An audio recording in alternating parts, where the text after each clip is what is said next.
Hello world, Frederica Darcy and Patricia O'Connor here, and it is our Wednesday drop. We took a Monday off. We took the holiday off because we needed to. We had a couple of little hiccups that weren't lining up for us, and we just decided that the planets had aligned and we were gonna take a day off.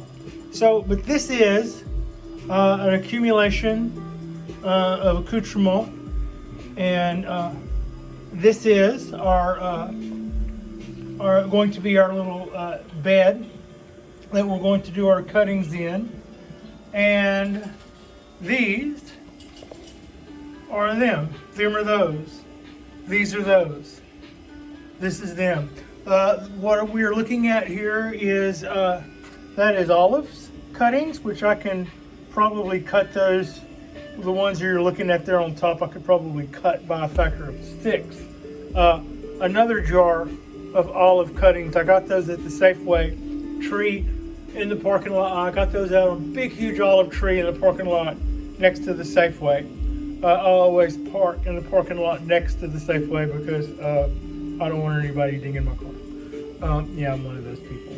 Next to it is a bowl of water with a piece of bare wood in it. That's also olive. I have a sneaky suspicion that if I were just to stick that in some kind of wet medium, that it would probably root and have to leaf and do everything else. With the exception of that, when you look, it's tempting. It's tempting, right, as thick as that is, to make all of your clones look like that. But in truth, a lot of times successful clones start off looking slightly less than this, and slightly a little bit more than just a couple of leaves. It's like the more like a tree it looks, the more like a ready-made tree it looks, the more likely it is to not basically survive the process. A quick look here at how everything is looking. I watered earlier yesterday was really cool out.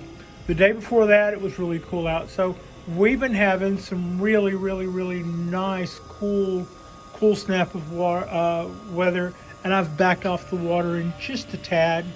And right now, everybody's hanging out nice and comfortable. So basically, I'm going to start our little thing here. What I'll do to begin with is I'll mount up the camera in our tripod, see if we've got some sort of workable shot there. That is, looks to me to be a workable shot. So now the only thing left for me to do is to go grab some scissors. I am lacking one tool that I had anticipated having for this. When I was getting together my supplies for this video, I was looking for my box knife. I have a box knife with a fairly fresh blade in it, but it's in my tool kit, which is in the kind of like the closet from hell, and I'm not going in there. I didn't realize that till late, like 20 minutes ago. It was like all of a sudden I realized that I was in for it when it came to the box knife. So I will be using I will be using my favorite scissors for this, and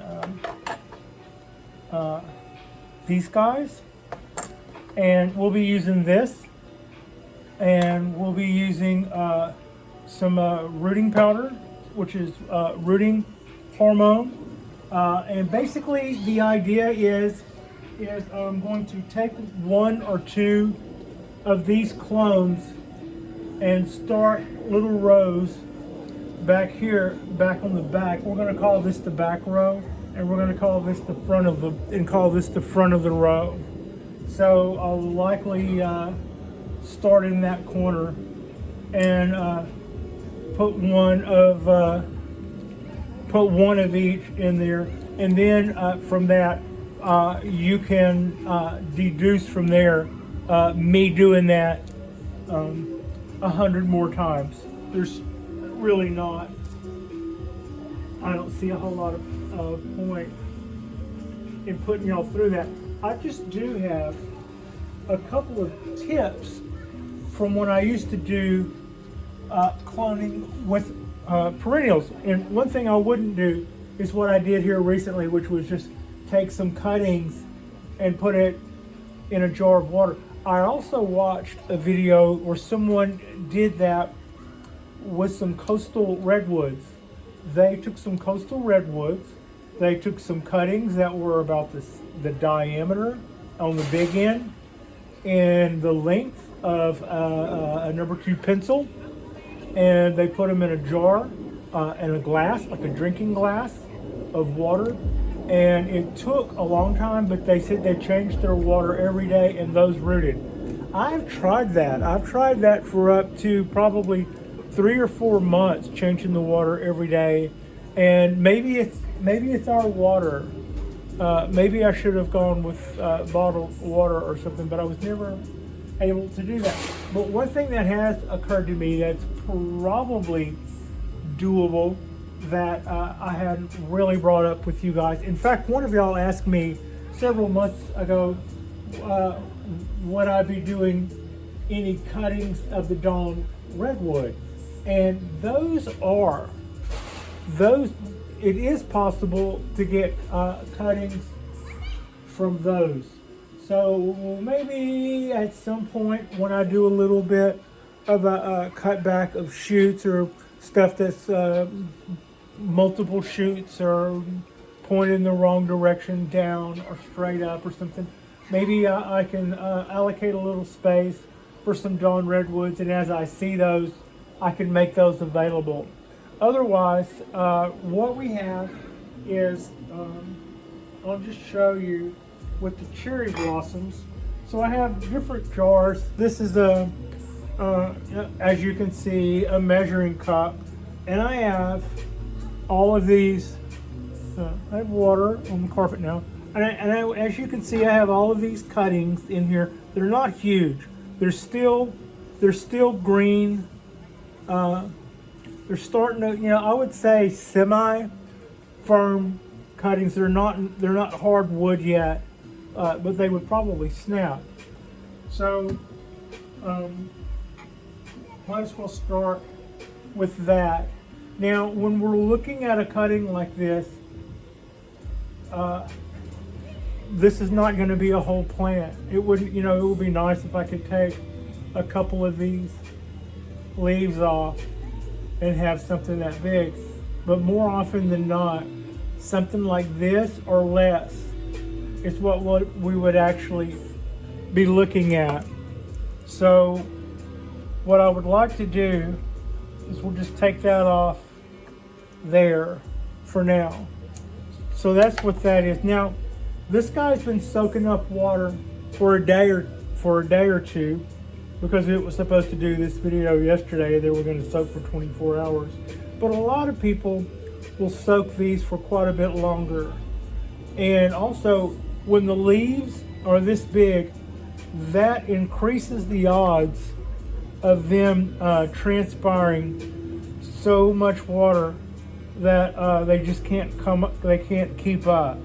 So that's why a lot of times you'll see growers trim their leaves back a little bit. It's not a bad idea. You can still have some, but we're reducing the surface area of all of those leaves so that they will transpire less water. They're less likely to dry out that way.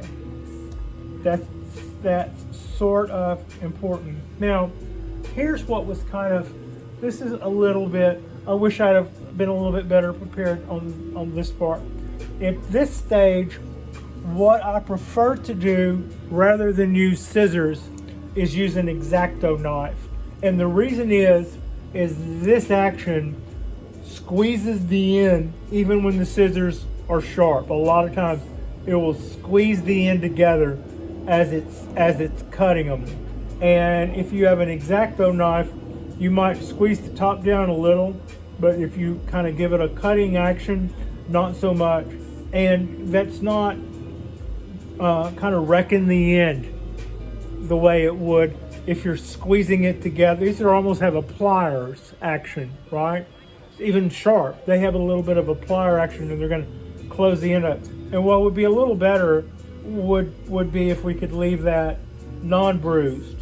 Also, these were cut a couple of days ago, so before we actually, well, then you just saw me cut it then too. But before I actually stab it into the perlite, we will do one more cut, and it's because basically separated it from the material that I wasn't going to use for this clone, but I'm going to make my other cut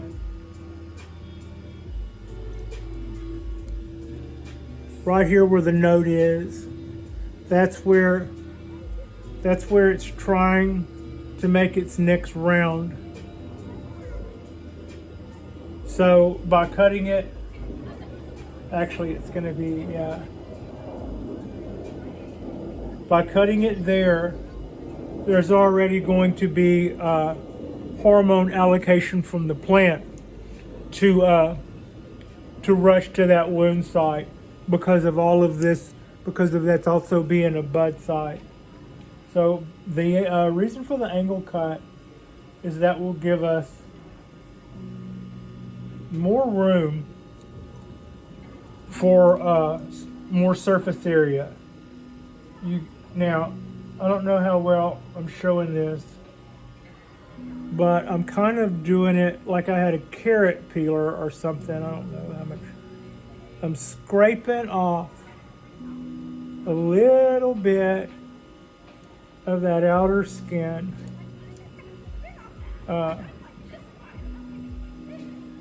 You can kind of feel it grazing across the top of that. It's a little rough. Just giving it that. Now at that point, I would dip it back in the water.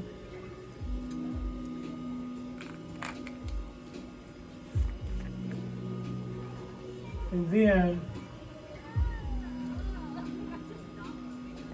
so that we don't contaminate our rooting hormone, we then do this with our rooting hormone. Now, this is the point where a lot of people will stab that into their medium. I prefer to do it a different way. I'm going to use this chopstick. This is the metal chopstick. You're going to be number one. Yeah, that's you, number one. So what I'm doing here is I'm establishing the hole where this is going to sit. We're going around a little bit. Now, I can put this in there without rubbing off all the rooting hormone that I just put on it. Like yours. Give that a little push. Now, down in there, in the bottom of this, is wet sand.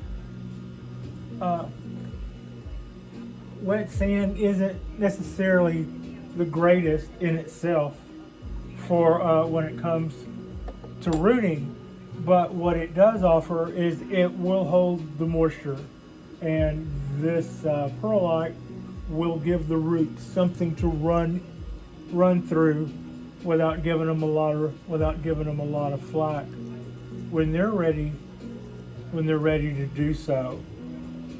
It might be that this could be rooted too, but let's go ahead and get another one of these little. Let's go ahead and make another small one. So I'm going to do 2 of these, and then after that we'll move on to something else. And oops, like I said, death from above there, Frida. And like I said, I'm not going to fill up the planter right here in front of you. We'll give this a few minutes. We'll give this a few minutes and make a show and show a couple of techniques for doing this. And then that's our guy right there, or here. I'm gonna say here.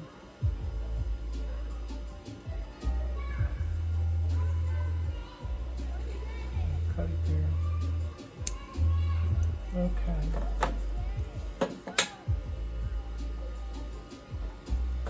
Yeah, that'll be great. Get my leaves all straightened out.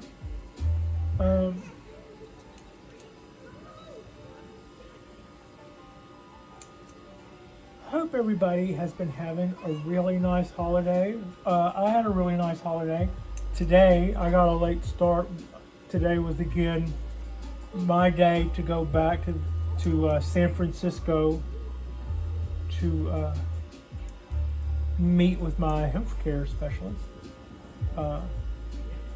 So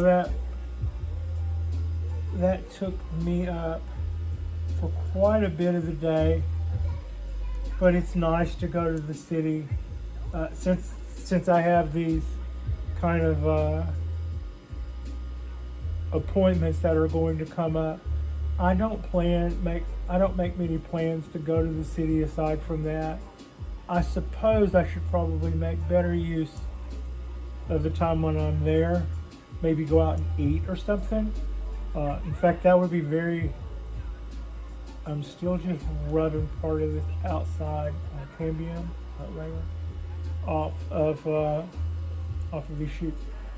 In the old days, whenever I would go and get poked and prodded, I would make a kind of a deal, especially out of enjoying the city. Sushi or something like that. I'll be glad when I get back to normal. Whenever I feel like being the same social butterfly that I was. Anyway, that's number 2. So, all right, to take these guys and set them off to the side. I don't want them to pile up in the bowl because I'm going to be taking more fresh ones out of there. So if I keep piling the new ones in there and the old ones out of there, that'll get all mixed up. But I'll try not to leave them out so long that if I decide I want to come back and get a few more of those, I can. Now this is how I took some ends off of our coastal redwood. The idea being is that hopefully that is sproutable, that is sproutable, that is sproutable, maybe that, maybe that, maybe that, maybe that. But look, here is that that just gay glow green. It's so beautiful. We know that color. We know that color from our dawn redwoods, and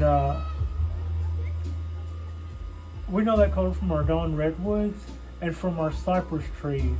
And this again is not exactly. I wouldn't say this is hardened off, right? But it's not this stuff either. This is what would probably be maybe the easiest, but in lieu of that, because we're starting this late spring, or June actually, tomorrow is June, I believe, so these will be our guys. So, alright, we'll start, boom, lights out. We'll start with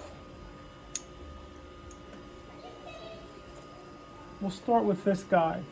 Now, we see how many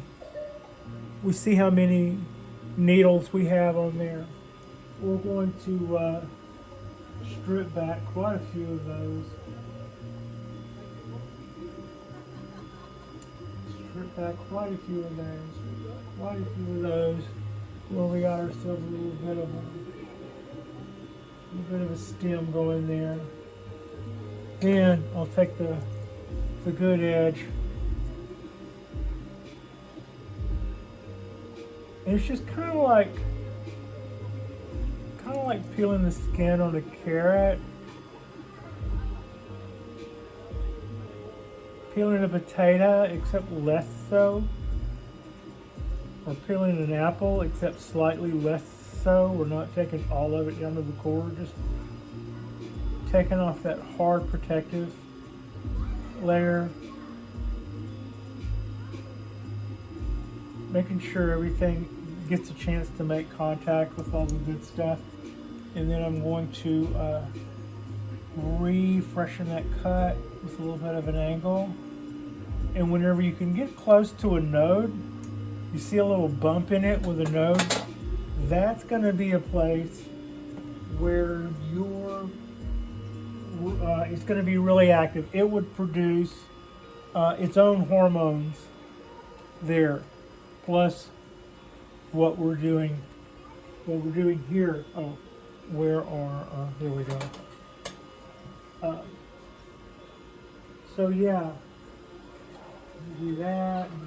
A little bit of orange in there, and then you can see I've got a nice amount of rooting powder on there, and I've known people to use. I've known some people to use other things rather than rooting hormone. And when it comes to rooting hormone, the kinds of rooting hormones I'm used to seeing are either a gel. There's some gel that works fairly well. I think I see a lot of people using Clonex. I think that's probably fine.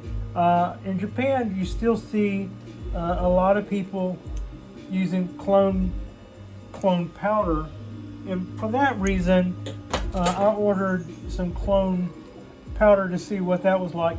It basically you would use it. I'm using it the same way with the gel. Now I've also seen people. I haven't done the chemical research to know if this is an accurate statement or not, but I have seen for years now actually people advertising that aspirin that you can just. Now I wouldn't go with something with an extra kicker in it, like some aspirin actually have caffeine in them so that you'll feel better and feel like doing something. But I would go, if I were going to look at that, I would probably go with something that's more of an old school pure aspirin. Supposedly works well. It might be some of the same ingredients, but people I've heard use it say that it is a rooting hormone, not works like a rooting hormone, and I'm not going to profess that I fully get that. But anyway, I do know that is something that has been commonly used by all types of growers. And third thing would be honey. Now, I once saw an experiment somebody did with a container like this. It was actually a flat, and they had in it perennials, and just as a rule, they probably were almost 100% ratio with their perennials. These things rooted fairly easily, and they were an old pro, and they had so they were going to be looking at a really high ratio no matter what they did. But to see how much rooting hormone mattered versus honey, what they did was they did 100 of flat of 100 of each. So some done just with honey, and some done with rooting hormone. And the rooting hormone, he did his same ratio the way he always did, almost 100%. Not all of those were beautiful. Probably a high number of them were really vigorous and strong and pretty looking, but some of them had some dieback and some mold issues, but they rooted, and they probably would have still made a I'm not saying this in past tense, they just weren't mine, so I didn't see how their lives turned out.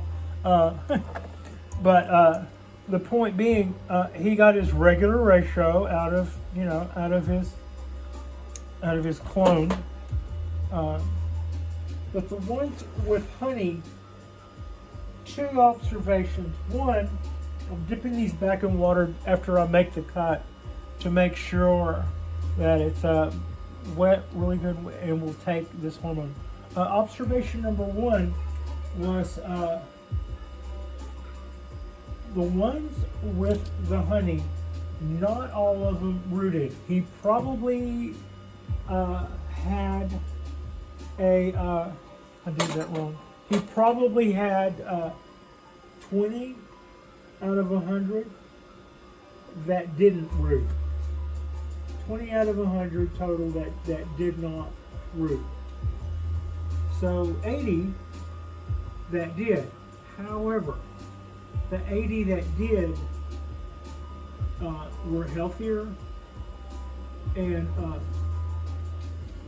more vigorous and looked like they were up for a faster start to their life as a self-supporting plant.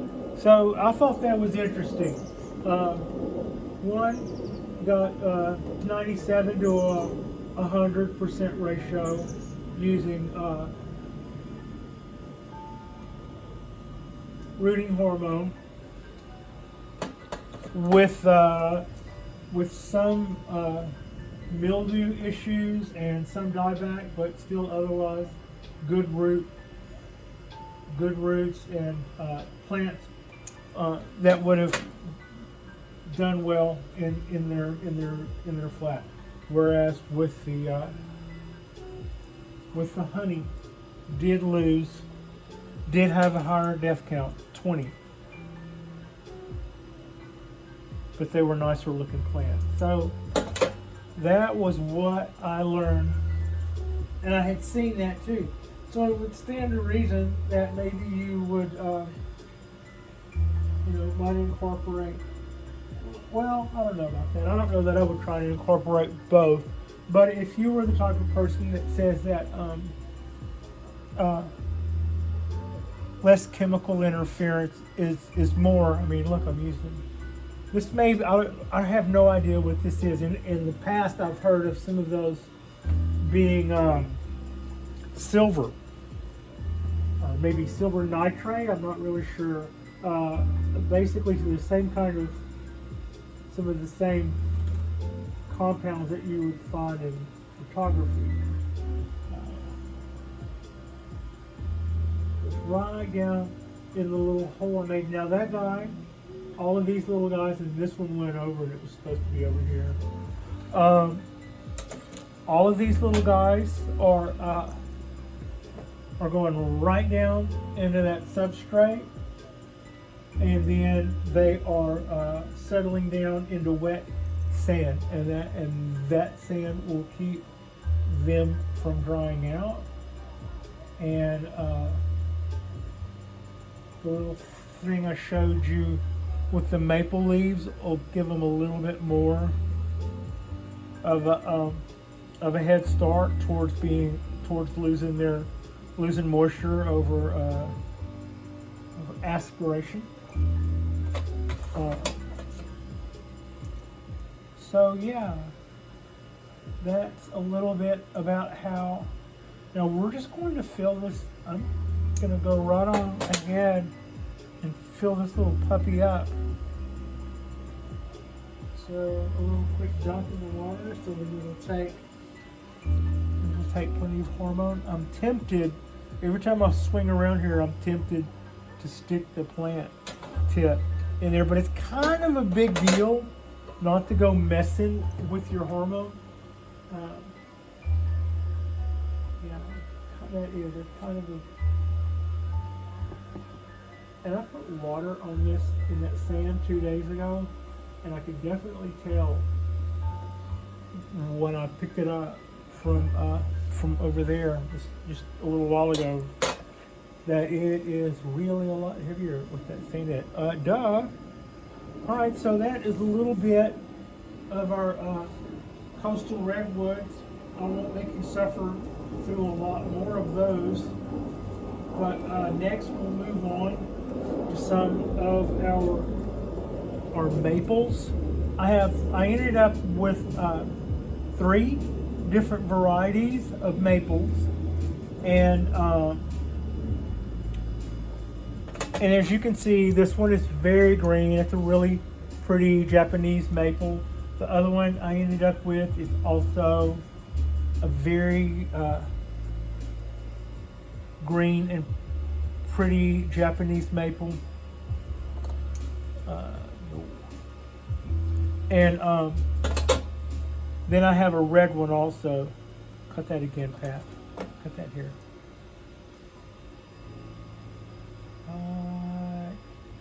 There.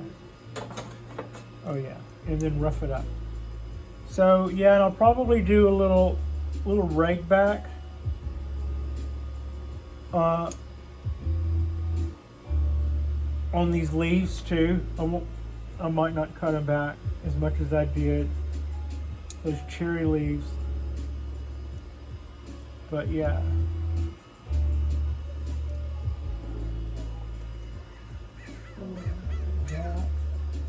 I don't know. I was last night enjoying the holiday, but also I had heard that we had a chance for like a once in a lifetime meteor shower, and they weren't overly optimistic about it. They were saying, let's get real here. We don't really know what's going to happen.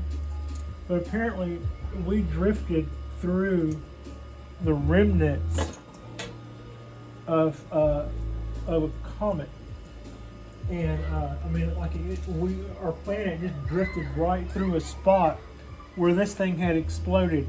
So in the past, so we didn't know exactly where all those fragments would be now. We didn't know if we were going to go drifting in there, and then the sky was just going to light up with all of these, with the meteor shower like nobody's ever seen, or whether or not it was going to be, like 4 a minute or something,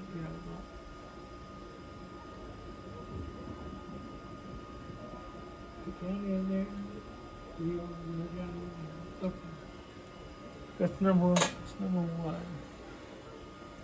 That would be theirs. So last night I've got this much of the sky that I can just kind of sit here and look out over the stars. But that is a great, looking south is an awesome view of the night sky. So there's a lot to enjoy in that too, and I enjoy it. Get down there to where all this internode action is, and give that little fat area a little peel. Rotate it over. Do the same thing with this end. Give that a little peel. Don't go too nuts and tear it up.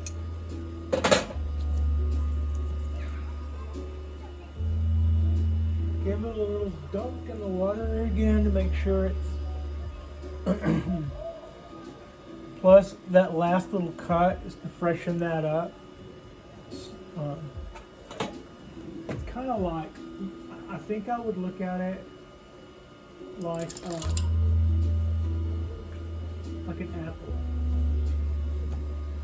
The longer it's exposed to the air before you start doing things to mediate the situation, the more likely it is to fail. You'll see a lot of times people will take their clones and the last thing they do is they make that last cut and get one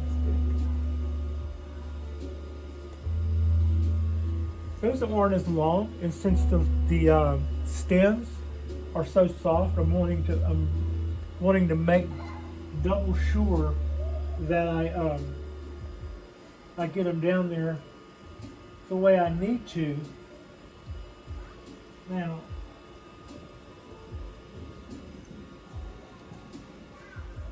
so earlier I mentioned that when I go to Safeway with my little car, I park in the parking lot next to it because it was a gym, and for all during COVID there was hardly anybody at the gym, so there was nobody there. My car wouldn't get dinged, and it was about the same distance as if I parked at the back of the parking lot, except I just didn't want to get my car dinged. And I thought that if I parked at the back of the parking lot, it was face down. It's downhill. So if somebody loses their shopping basket at the front, it'll just roll all the way down and hit you. Yay. So, yeah, I'm this person, and this is the way I worry about crap. I drive a car and then walk 2 miles to keep it from getting scratched. So, but short story long, I've gotten to know there's this raised bed in the parking lot. You see the way I'm shaving it? It just curled like. There's this raised bed, and in that raised bed there's an oak tree. There's an olive tree. And then about 30 feet away there's another raised bed and another olive tree. And the trunk on this thing flattens out like an elephant's foot. The tree itself is probably, 8 inches around or so. But the base is probably, like an elephant's foot. And I'm going, one of these days somebody's going to decide Jim Schmim, and they're going to pull that up, and you're going to come here and there'll be a bulldozer pulling that really pretty olive up. And the thing about olives, if you've got like a block of olives, if you are looking at whether somebody just cut one down, and you were looking at it on the compost pile, freshly thrown it on there, you could probably take a hammer and just knock off a chunk of that and root it. That's let me make that cut better. That's not an unknown thing. Olives can actually be that crazy, yo. So yeah, let me give this a little bit more of a peel. These almost feel a little woody to me, but they haven't hardened off yet. They're still kind of soft and pliable and stuff.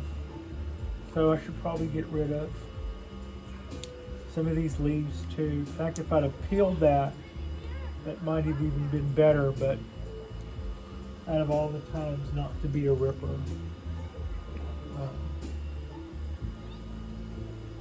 A little olive. This one has an olive on it. That probably can't be good for our chances. We'll take that off there. We'll save that we'll save that for later. That'll be for our effort. Okay.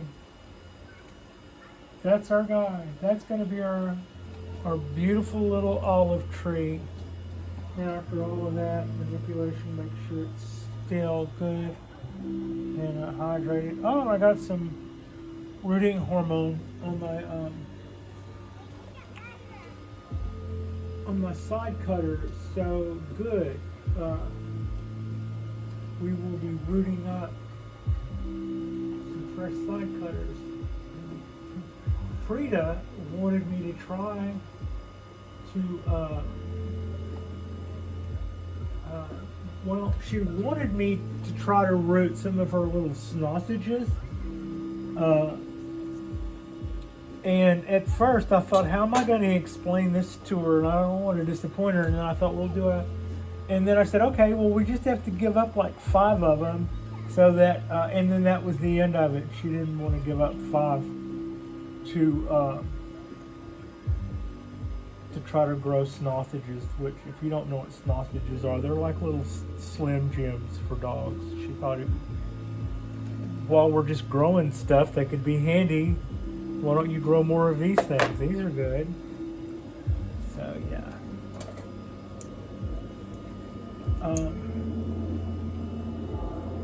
Could have done that, and I could have done that. We'll do some more olives. I'm going to do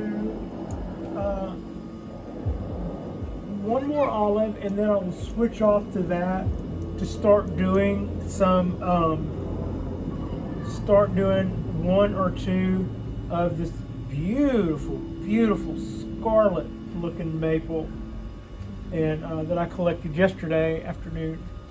I'm really happy with that.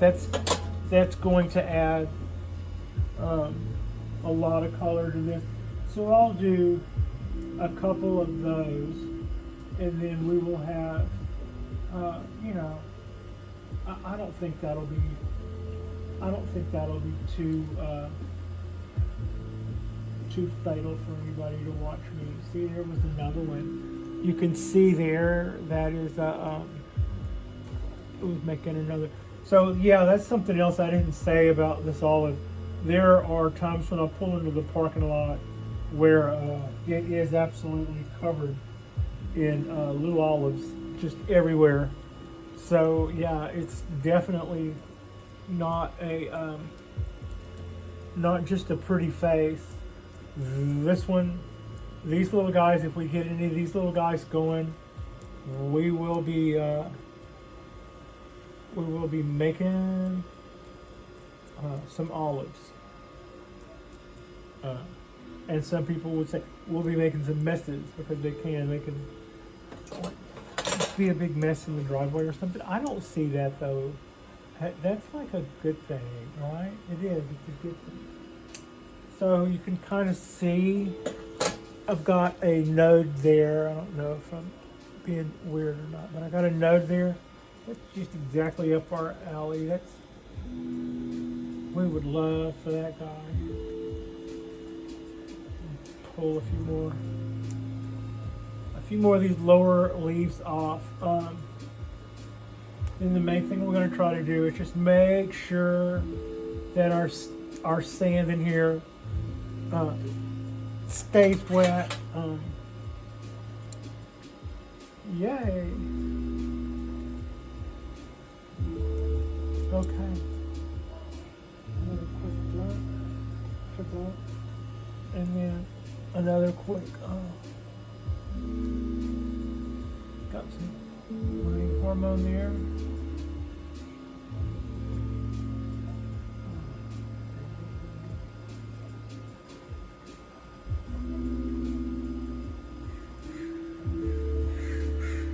So one thing I would like to do is, when I first started thinking about doing this, I was thinking about doing some forests and some groupings, and some kind of clump design thing, or maybe even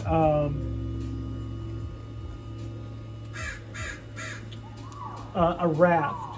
For those of you who don't know, you take a plant that's growing up like this, you take the top and you like stake it over the ground and plant it this way, clip all the foliage off the side and the bottom, and let all the side branches grow up. And sometimes you can dress the top over in such a way that it'll almost look like a little grove of trees, except they'll be the same genetics, because it's all the same tree. Sometimes you incorporate the look of the fallen tree that's hanging on to life into your design, and sometimes you just see a bunch of little trees coming up that are a little varied in their sizes, but are very exact in their leaf size and in their uniformity. and that's because it's all the same tree. So you can make anything from a little grove to this little statement about life finding a way with a raft. And I'd never been really particularly, I hadn't seen any rafts that I felt any certain way about until I thought about one possibly out of a cherry. I think a little forest or a raft, because the first thing they do is they put out those delicate little blooms. So I think that would be beautiful. So that was one thing that kind of got me last winter really thinking about cuttings and starting cuttings and having some material around to experiment and do some nice things with. Also, this will be the material that I'll be able to give some trees away, which would be, I think that would all be fun too. So, with this one little olive that I'm going to stab right here, we will move on to another one of the maples. I'm going to move on to that. It's a really deep red looking maple. So yeah, that's the idea there.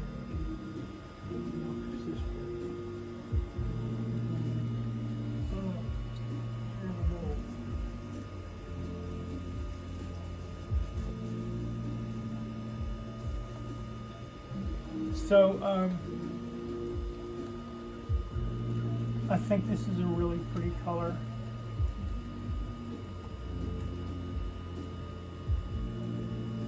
So I'll try to use one of these, get a couple of these going.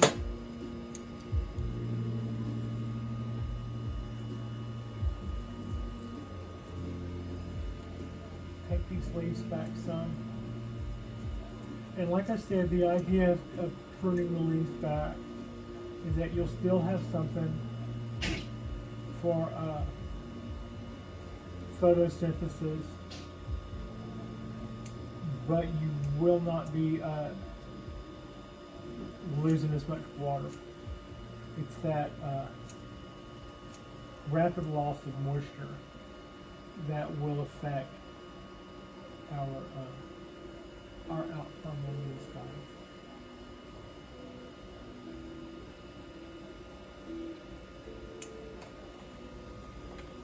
So yeah.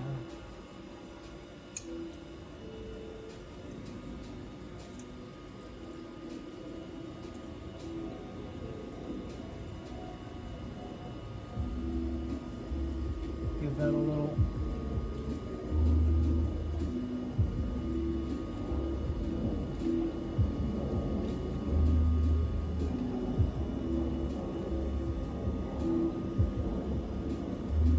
A little more like peeling an apple. Thick skin.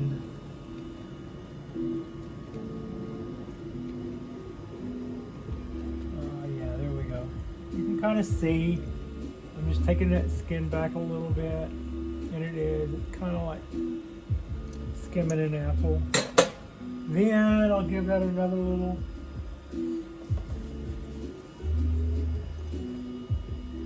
Sock of water, soak that up, and then we put it in our rooting hormone, and then we make another little pocket for this guy to sit in.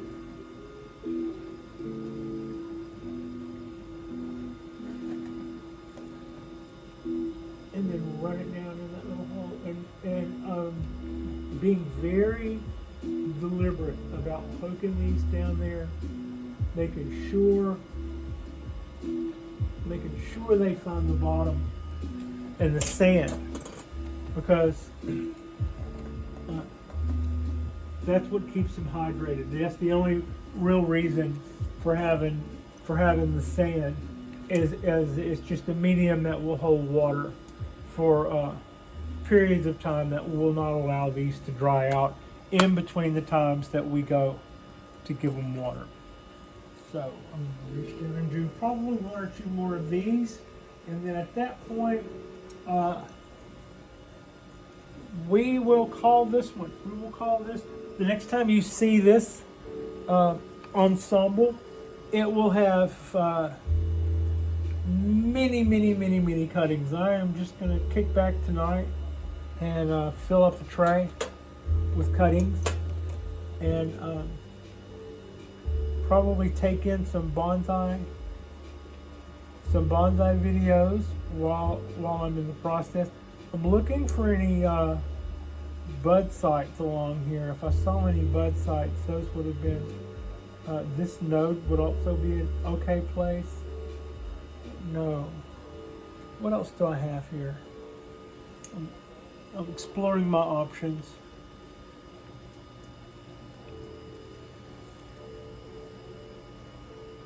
Okay, we'll go with this guy. We'll give it a cut here. It's an angle cut. Then we'll kind of give it a little clean off here.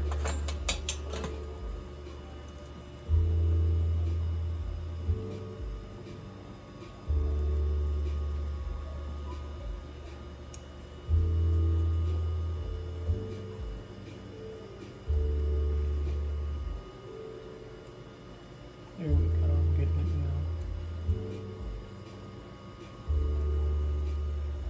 now. Got a good feeling about this one. Yeah. So, you know, and also if you can kind of scrape this back on all the sides, that's great. All right, now give that a little fresh dip in the water, and then go back into the hormones with that. And then we're going to, before I forget,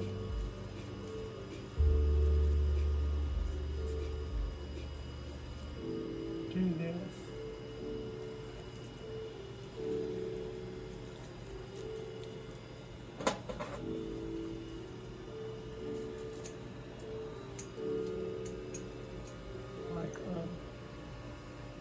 Paper dolls. Okay.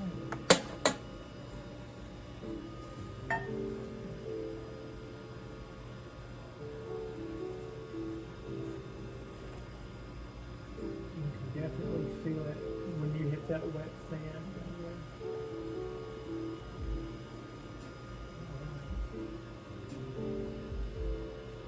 Also,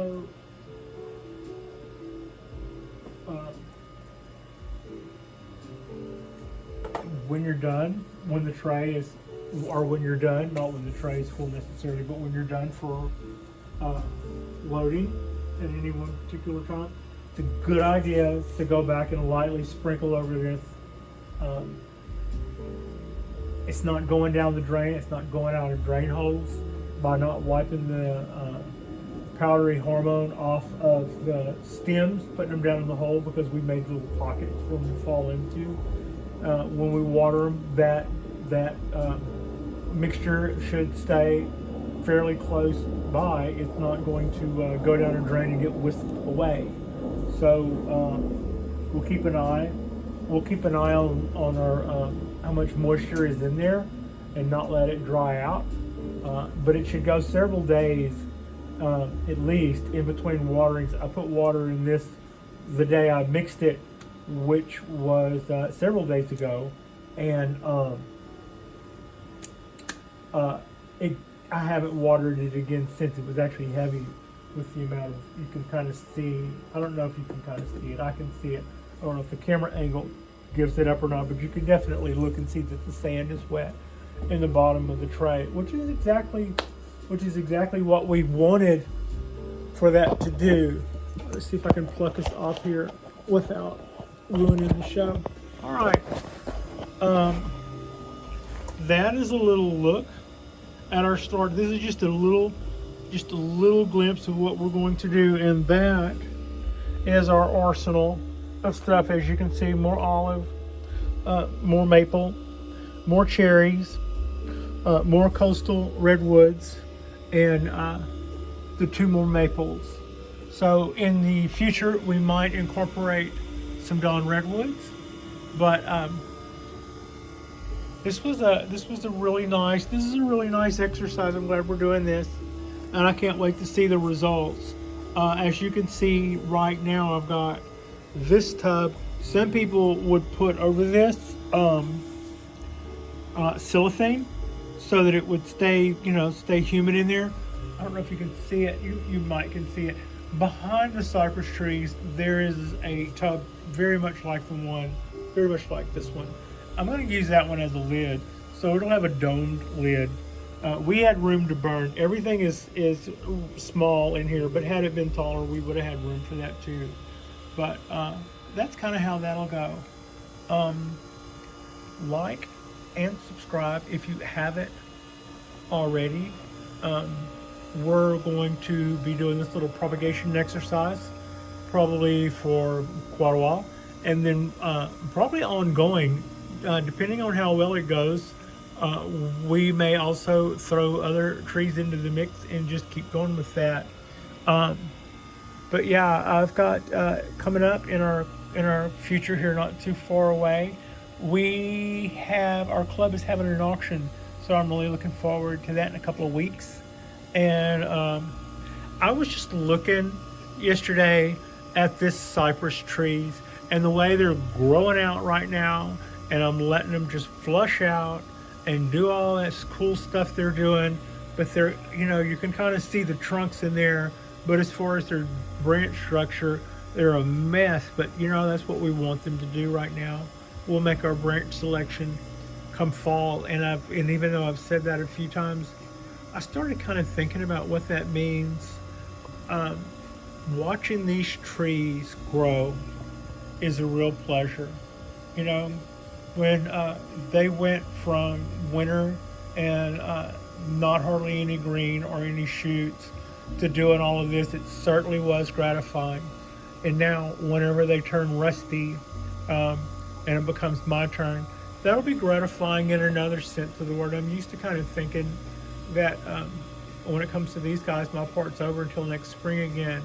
But this year, I really get to pick and choose and make some decisions that are going to have a long-lasting effect on these cypress trees. The branches that I cut back and the branches that I keep and the branches that I lose will be, the ones I cut will be forever gone, and the ones I keep will be part of the structure for the tree for quite some time to come. 2 years into this little development, I have made a decision on a styling design. It's going to be 3 formal uprights, so to that end, we started last fall cutting back the branches that we were going to keep, and this fall we will cut back some more of the branches that we intend to keep, and it will just kind of go. It'll be exciting. I mean, that to me is exciting. We get to design the tree. What we've been doing so far, you've seen me cut a few little pieces of green off here and there. Basically, I want to make sure we're not building any big, huge knuckles or getting some taper or someplace where it doesn't, necessarily absolutely belong. But otherwise, we're just letting them grow and just kind of be a big old tangled up mess. But then this fall, it will be fun to remember all the things that we talked about. No handlebars, which is a branch coming out and a branch coming out on the other side, just right across from it. No 3 branches or 4 branches coming out of one spot, and just basic little rules. And then other than that, it comes down to we get to make some aesthetic choices too. But all of that is going to be a lot more fun this fall, and is also going to be a lot more important from here on out, because from here on out, we're about to round the corner with this little cypress project, and we won't be just growing stuff out to fatten the tree. Some of the branches that we'll be keeping till that's going to be the makeup of our finished tree, as is most of it from here on out, with the exception of the leader right there, and that I'm just doing this to. I think most of you know at that point that guy is a sacrificial. But with the rest of it, we will start seeing the tree we want after I do that one. I'm looking forward to that chop too, because when I get rid of that chop, and then that one little leader going up by itself starts to fatten up, that will be the basic silhouette of my little grove of cypress trees, and I'm looking forward to seeing that. And I will probably be able to see it, like I said, this fall. And then when all of that stuff starts to bud out next spring and starts to help us bring that to fruition, heck, it's just hard not to be excited. Thank you all so much for watching this. Sorry I took a day off, but I did. I felt like I needed to take a day off, so I just took one. I'm not going to sit there and make you watch me fill this up, but next stop, Patricia is going to watch anime and bonsai videos, anime cartoons, and fill this up, or at least use all those up, and then we'll go out for more. So our next drop will be our Friday drop, and I'm really looking forward to that, and I'm really looking forward to seeing you guys again. Thank you. Oh, look at that oak tree sitting there after it got its nice little prune. Thank you so much for watching.